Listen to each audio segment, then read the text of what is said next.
Tao po! Tao po! Hello! Si Father Brosh Legaspi po ito.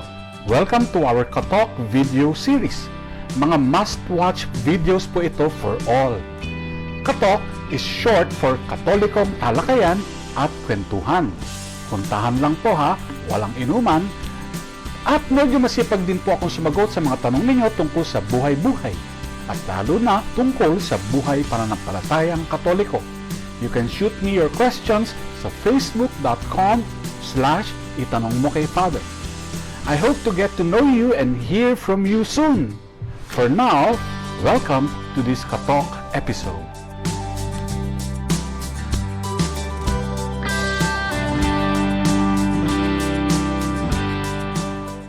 Masayang pagbati po sa inyong lahat. Sabi ni C.S. Lewis, there is no neutral ground in the universe.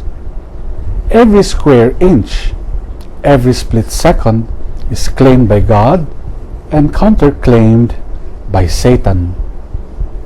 Ako po si Father Nonnette Legaspi ng Diocese of Novaliches. You know, in our years sa ministry ng liberation, tila mas marami pong cases ng oppressions and obsessions ang nilapit na sa amin kaysa mga actual diabolical possessions. Of course, we count that as a blessing kasi at least bago pa magtuloy sa full-blown possession, ang kaso ay naisangguni na po sa amin. Pero sana po at wish lang namin palagi at dalangin na bago pa sana maging oppression ang case o bago pa lumala at maging obsession ay maagapan na kaagad ng biktima. Sa madaling salita, habang simpleng infestation case pa lang ay na-address na ng victim at nabibigyan na ng lunas. Sa talk po natin ngayong gabi, tatalakayin natin kung ano po ang tinatawag na demonic infestation o ang pamumugad ng masasamang espiritu. Alam nyo, hindi po naman exaggeration na sabihin ang demonic infestations ay mas matagal ang pamamalagi sa isang tao, lugar o bagay kaysa sa pamamalagi sa oppressions, obsessions, or even possessions. Kaya po mayroong mga tinatawag na haunted houses or dwelling places na ilang siglo na ang tanda, haunted pa rin. Ang diabolic infestation ay ang baby steps, kumbaga, sa mga counterclaim moves ni Satan, kung gagamitin po natin ang terminolohiya ni C.S. Lewis. Kaya ito ang mga unang pagpaparamdam ng kanyang influence at madalas, kaysa hindi, ito rin po ang huling lumalayas. So, ang target ng demonic infestations ay apat. Una, mga tao. Ikalawa, pwedeng mga hayop. Ikatlo, mga lugar. At ikaapat, mga bagay-bagay. Ang pagtutunan po natin ng pansin ngayon sa talk na ito ay ang infestation ng mga bagay-bagay. Pero dapat natin banggitin ang obvious na ang mas malawak na konteksto ng object infestations ay ang pamumugad ng kasamaan na nasa tao at sa kanilang mga ugnayan. Hindi naman kasi magkakaroon ng infested object sa bahay mo kung hindi yan dinala ng isang tao o kung hindi kaya ay kagagawan sa pamamagitan ng isang tao. Mayroon mga taong nagsasabi na ang paniniwala raw na ang mga lugar at bagay-bagay ay maaaring pamugaran ng masasamang espiritu ay superstition or superstitious belief. Meron pa nga nagsasabi na ang mga exorcists daw at ang exorcism ay produkto lang ng Catholicism na superstitious religion. Of course, mali naman sila doon. Pero para sa atin pong kaalaman, tunay at buhay ang masamang espiritu. Alam niyo po, isang kasinungalingang nagmula na rin kay Satanas ang paniniwala na hindi siya totoo at kathang isip lang ng tao.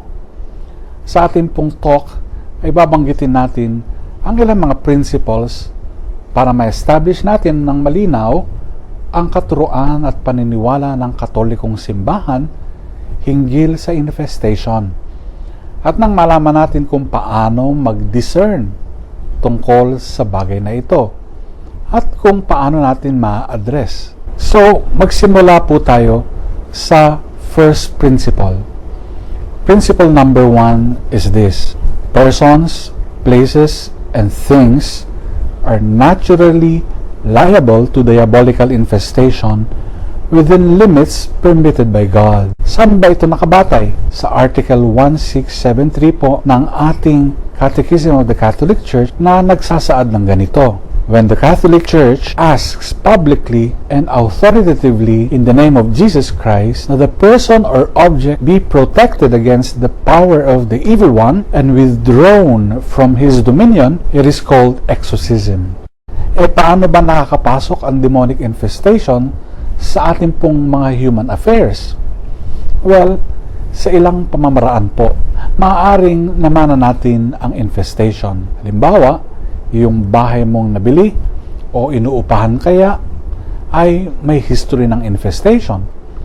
Yung pinamana sa iyo ng mga ninuno mo ay ganun din. Kung hindi man yung bahay o lote, isa o dalawa o higit pa sa mga bagay na kabilang sa ipinamana sa iyo ay probably cursed object or bagay na nanggaling sa mga occult practitioners. Kung sa lugar na kinaroroonan mo ay may naganap na seances or pagtawag di umano sa mga kaluluwa ng yumao o spirit communications ang tawag natin dito, most likely merong pong nakapasok na evil influence dyan sa lugar na yan. Kadalasan sa mga silid ng bahay o dormitories kung saan ang previous occupants ay naglaro ng Ouija board o ng Charlie Charlie Challenge o Spirit of the Glass o hindi kaya yung Spirit of the Coin, ay maaring maiwan ang malakas na demonic influence. Maaari ring mangyari na ang isang lugar ay once naging target ng kulam o sumpa at hindi pa na-break ang sumpa na ito. Madalas ito na-encounter sa mga workplaces ng ilang businesses o magkaminsan sa mga offices. Kung minsan ay isa lamang sa mga taong kasama mo sa buhay at bahay ang target ng attack. Pero dahil wala din naman sa state of grace ang mga kasama sa bahay at buhay, sila rin ay maaaring maging target ng attacks. Tulad rin ng kasama sa bahay at buhay na habitually ay wala sa state of grace, ang isang bisita na may diabolic possession can leave traces of influence sa ibang tao na nakasama sa lugar na may so-called demonic openings. Sa aking pakiwari, ang madali pong kapitan ng mga influence na ganito ay yung mga mayroong occult third eye. Yung mga nag-o-observe ng ghost months at nag-aanyaya sa kaluluwa ng yumao para magparamdam, yung mayroong pagsamba na ginagawa nila at nakatuon sa kanilang mga ninuno o ang tawag natin ay ancestral worship sa paniniwala na ang mga ninuno nila ay mga deities o Diyos-Diyosan, ay maaring nagbibigay ng explicit invitation sa mga evil spirits to take advantage of these divination beliefs. Ang hex casting ay ang pagbitiho at pagbato ng kulam laban sa isang tao, kadalasan bilang paghihiganti sa kasamaang nagawa ng taong ito. Madalas ay pinadadaan ito sa ilang mga bagay na pagmamay-ari ng target, maaring buhok, laway o damit ng target. Kung ang isang lugar ay pinangyarihan ng krimen tulad ng murder or suicide, maaring manatili ang espiritu ng kasamaan na nag-udyok sa mga criminal at murderous acts ay manatili sa lugar para maghintay sa kaluluwang maaring pamugaran po nito. Madalas yung mga may disposisyon sa kasalanan, merong disposisyon sa depression o maaring ilang karamdaman sa pag-iisip. At madalas na naisasangguni sa ating ministry ay ang mga bahay o gusali na mayroong ilang pagpaparamdam ng demonic presences na nakaugat sa panahon pa ng pagkapatayo nito. Alam niyo po, di kinalaunan ay nadidiskubre namin o di kaya ay malaki ang paghihinala namin na nagpadugo ang mga gumawa sa pundasyon ng gusali. Tingnan natin ngayon ang ating working definition ng demonic infestation. So, demonic infestation is when evil spirits obtain the right to exercise dominion over certain places, objects, or time, and thereby manifest this dominion through an object or a set of things, overt or hidden, that have been ritually bound through formal or informal consecration to the evil one or to an evil purpose or end within a specific place and time. Parang haba ng definition na yan, ano? Para po medyo madali, ay meron pong 5 bahagi na ating tatalakayin ang definition na yan. Iisa-isahin po natin ito. Una, evil spirits obtaining rights to exercise dominion. Dito po pumapasok na ang principle number 2. Demons may be given legal or spiritual rights by any person over places and things over which the granting person has legal, spiritual, and moral authority. Mayroon patungkol sa spiritual authority ang prinsipyong ito.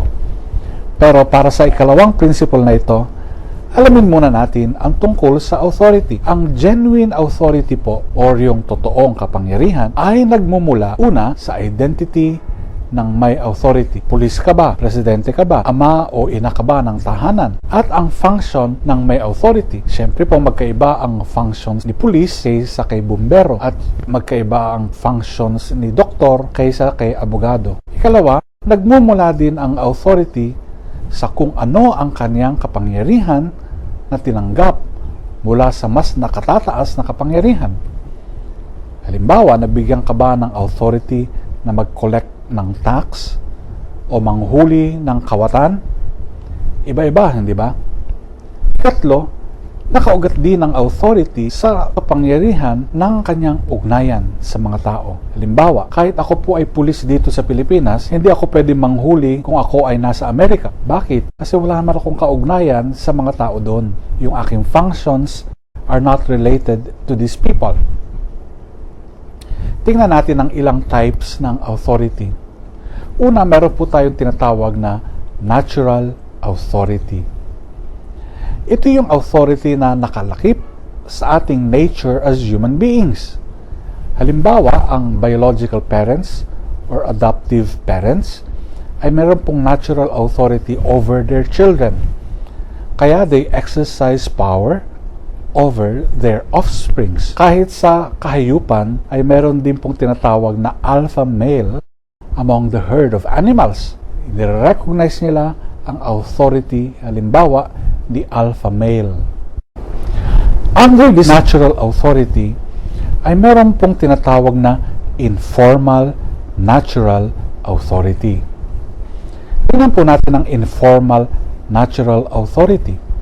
Ito po ay nakabatay sa 3 attributes o katangian ng may kapangyarihan: status, specialist skills or knowledge, at social position. Madalas nakaranasan na natin ito nung pang mga bata tayo sa grade school. At si teacher halimbawa ay gustong magkaroon ng election ng class officers, di ba? Dahil si Burnok ang hatid sundo ng Mercedes-Benz, nakapagpapakain ng libre sa klase once a month, magaling sa math at English, minsan nagpapakopya pa sa ilang kaklase, siya agad ang class president, di ba? Napupusuan siya kaagad ng masa. Hindi pa nga siya class president, eh tipong presidente na kung umasta. At madali na lang pumili ng muse, di ba? Siyempre. At under this natural authority, ay meron din pong tinatawag na formal natural authority. Ano ba ang formal natural authority? For example, an inventor, creator, or maker of objects exercises formal natural authority over his or her own invention, creation, or production.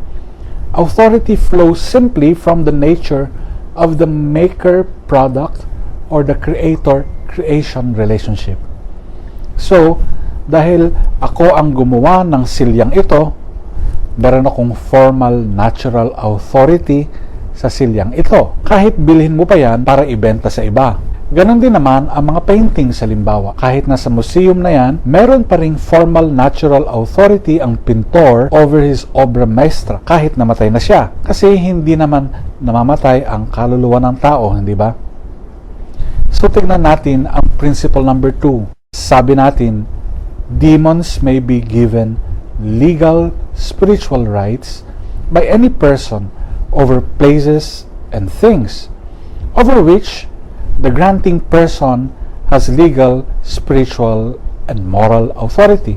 Yung lumilok ng agimat mo o anting-anting mo na suot mo ngayon ay merong pong formal, natural authority sa kanyang ginawa. Binulungan kaya niya yan, nilawayan pa at hinipan at pinasahan ng Espiritu. Hindi natin alam. At ang natitiyak lang natin, hindi Espiritu Santo ang hininga niya dyan. Dahil superstition ng ugat ng paglikha ng anting-anting na yan. At kahit nabili mo na yan, hindi nawawala ang formal authority na yan na in-exercise ng Creator ng anting-anting mo by granting spiritual rights, probably to preternatural spirits, to mediate through these amulets or anting-anting. So, pangontra ba ka mo? Sino kumukontra sa demonyo through your charms and amulets? Siyempre, yung mas malakas na demonyo lang. Kaya, sinabi ng ilang mga may agimat na nagagasta ang kapangyarihan ng agimat dahil sa sobrang gamit. Ang totoo, umantong na sa napakalakas na demonyo ang namamagitan sa tulong ng anting-anting, kaya wala nang makapagpalayas sa kanya. Tumako tayo ngayon sa principle number 3. Kaugnay din kasi ito ng principle number 2. Everything is created twice. The first creation is in the mind and intentionality of the Maker. Nakabatay po yan sa Catechism of the Catholic Church, Article 387. The second creation is the physical manifestation of the first creation, Article 294 ng ating Catechism. Bago pa lumitaw ang bagwa, halimbawa, yung gumawa niyan ay may kamalayan na sa prinsipyo ng feng shui, sa geomancy. Ang layunin niya ay ang layunin ng divinatory and superstitious practice ng geomancy. Yung lumilok ng imahen ng Santa Muerte ay walang ibang sadya kundi bigyan ng pisikal na anyo ang diyosa ng kasamaan. Mayroon nang lumapit sa akin para benditahan ang kanyang mga anting-anting. Ito raw kasi ang payo na nagbenta sa kanya. Hanggat may paniniwala tayo sa mga superstitious beliefs at mga objects that communicate these superstitions, walang magagawa ang priestly blessings sa mga occult paraphernalia natin. Kasi ang bisa lamang ng sacramental blessings ay nasa pananampalataya at estado ng grasya ng nagbibigay nito at ng tumatanggap po nito. Obviously, walang business si Catholic priest para i-bless ang rebulto ni Lucifer, di ba? Ganon din ang mga likha mula sa kamalayang okulto o kademonyohan. Hindi po dapat siyan pinababless. Tingnan natin ang principle number 4. The formal natural authority of creators invoking preternatural authority over their creations always dominate over simple natural authority of ownership. Ito ang paliwanag natin dito. Yung formal acquisition mo dahil nabili mo na yung bahay na yan o yung second-hand costume ni Dracula na pang-Halloween costume mo o yung misteryosong painting na yan na nakasabit sa bedroom mo only gives you informal natural authority over them. So, pag nabili mo yan, informal owner ka lang. Informal natural authority lang pwede mong i-exercise dyan. Kumbaga, para ka lang second parent ng bahay na yan o para kang adoptive parent ng painting na yan. Hindi ikaw ang natural owner ng mga yan. Informal lang ang natural authority mo dahil siguro sa yaman mo, sa skills mo o social position mo bilang may pera, kaya ikaw ang naging buyer. In reality, yung preternatural authority invoked by their makers, by the builders or the creators, dominates the ownership. Kita nyo, kaya kahit sino ang tumira sa isang so-called haunted house pa rin yun, even for centuries. Kasi ang preternatural spirits ay mas makapangyarihan kaysa sa natural spirits ng tao. Angels and demons are preternatural beings. Napanood nyo ba yung feature ni Kabayang Noli de Castro tungkol sa mga bulul? Ito yung mga imahen ng mga Diyos-Diyosan na nililok for that purpose. maging Diyos-Diyosan. Kaya kahit bilhin mo ng napakamahal, isa lang ang nagmamay-ari niyan, ang evil spirits. Okay, ang question, is there a way to break this preternatural bondage of this object? Answer, yes, by invoking the assistance of a much higher authority. Ano yung higher authority na yon? Supernatural authority. Another question, Father, kung pwede palang i-break ang bondage at i-bless, invoking supernatural authority, bakit hindi mo nalang i-bless ang anting-anting para wala ng bisa? Ang sagot ko, tanong rin. Bakit ko naman i-bless para gamitin mo bilang burloloy sa katawan mo? Para ano? Para saan? Kung i-dispose mo yan o ibabaon sa lupa, i-bless ko yan. Pero kung itatabi mo yan kasi collector's item o ipamimigay mo lang o ibebenta mo, niloloko mo lang ang Diyos. At hindi mo siya kayang lokohin, kapatid. Kung may katotohanan, ang sabi ni Lord, give to Caesar what belongs to Caesar, then may katotohanan din kung sasabihin natin, just give to Satan what belongs to Satan. Puntahan natin ngayon ang ikalawang type ng authority.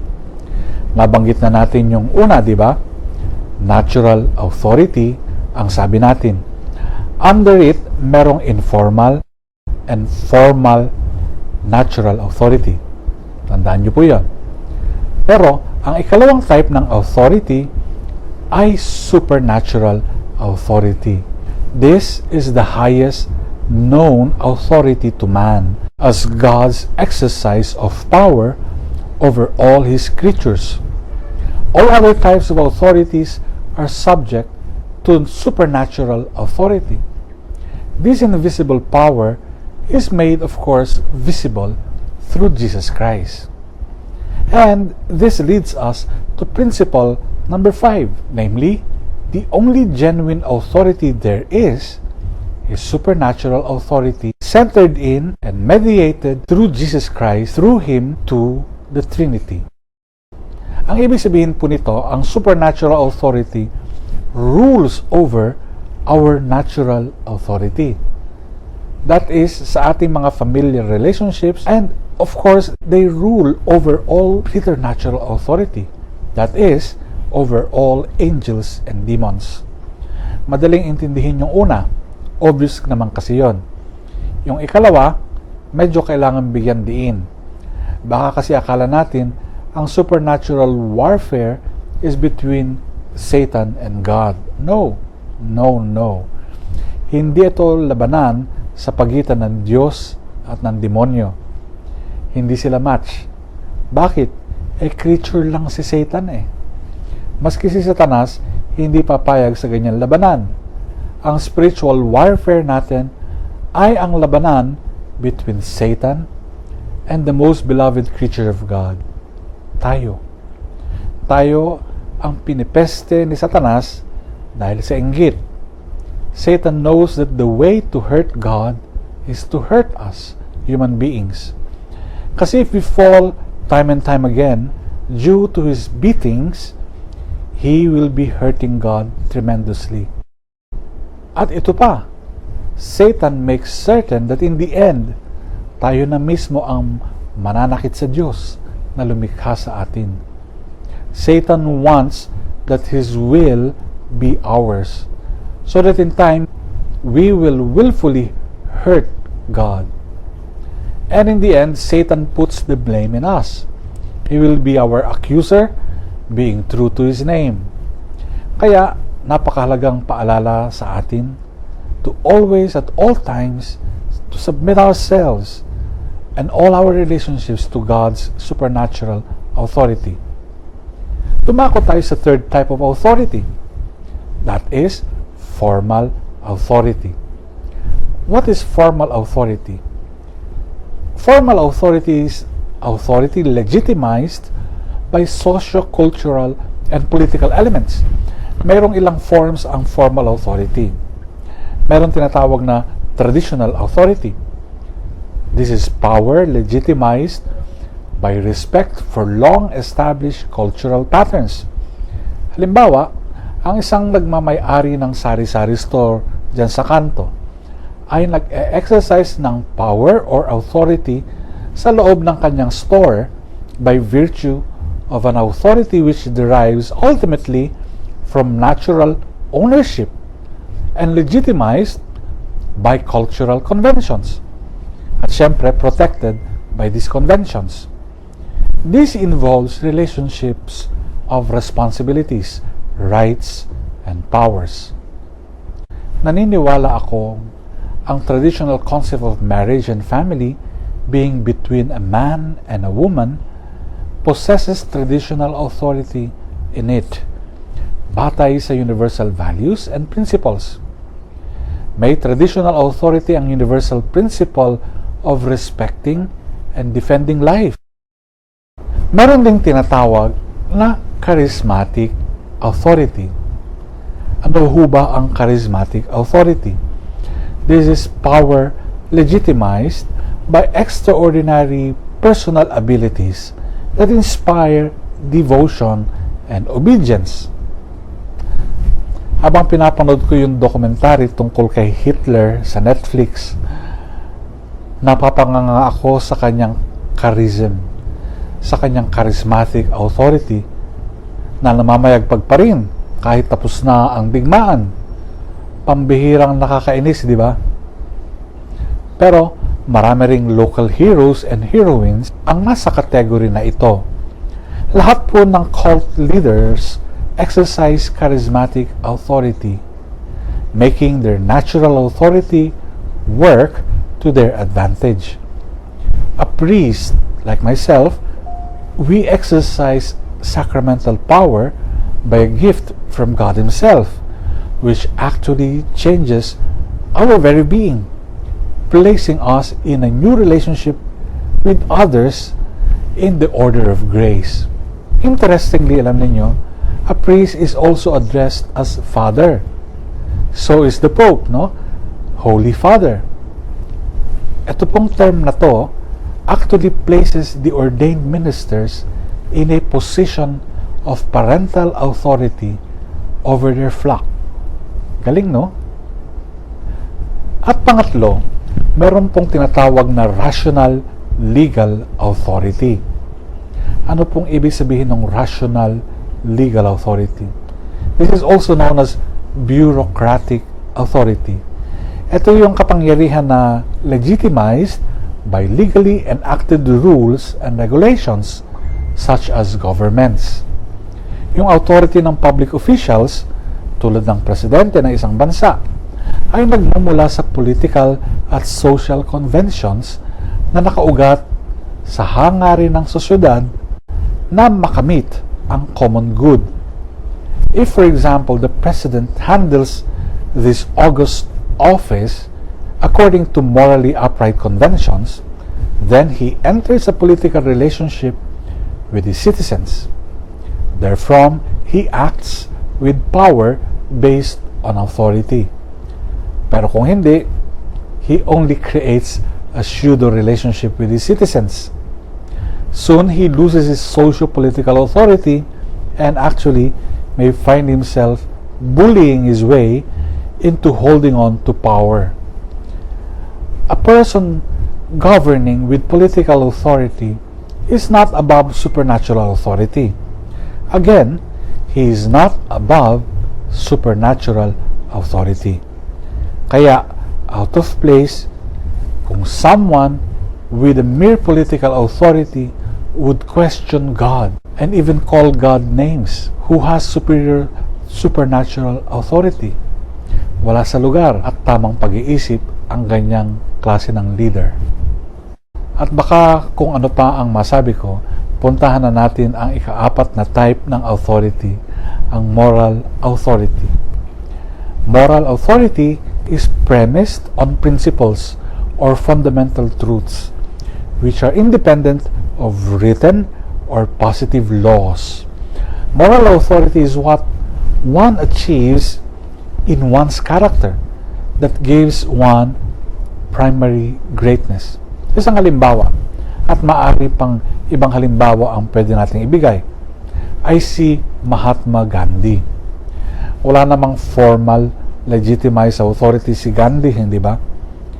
he never ran for public office, and he was never publicly elected to any position of public or government service. Pero he had primary greatness because of his moral authority.